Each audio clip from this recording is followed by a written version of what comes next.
The stakeholders in any small business need to determine whether they're going to govern their relationship by virtue of a general partnership or a limited liability company, for example, amongst the different types of entities that they can have governing their relationship and that give life to the entity itself.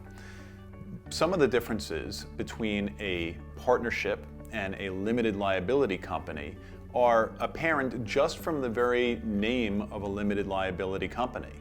A limited liability company is intended to protect the stakeholders of the business from personal liability that may arise in the course of doing business.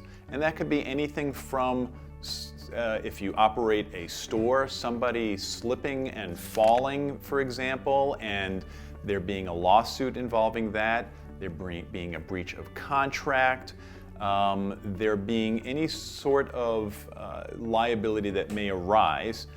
The intent for a limited liability company is that if it's a properly capitalized company and if there's not going to be what's called a piercing of the corporate veil to reach the individuals, is to protect the individuals from that personal liability and to only have the assets of the business available in the event of some sort of liability or damages. A general partnership doesn't protect the individuals involved in the partnership. It's treated as if those individuals are operating the business, and in fact those individuals are operating the business.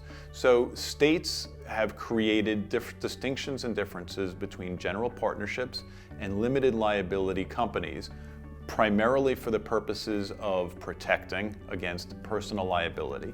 And there can be some tax implications, as well as implications involving what the relationship is between the stakeholders. It's really important for the stakeholders to set out in writing the agreement between and amongst each other so that they can determine what their rights are, what their responsibilities are, and what their other obligations may be. Otherwise, it may be left purely to the law of the state to govern the relationship.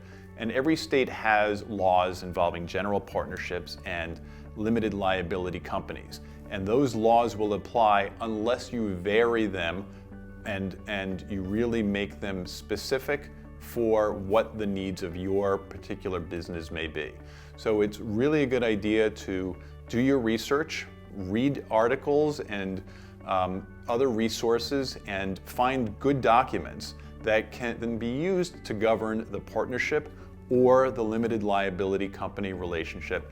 And remember, it's also a good idea to consult with an attorney if you feel that the resources that you have found are not sufficient.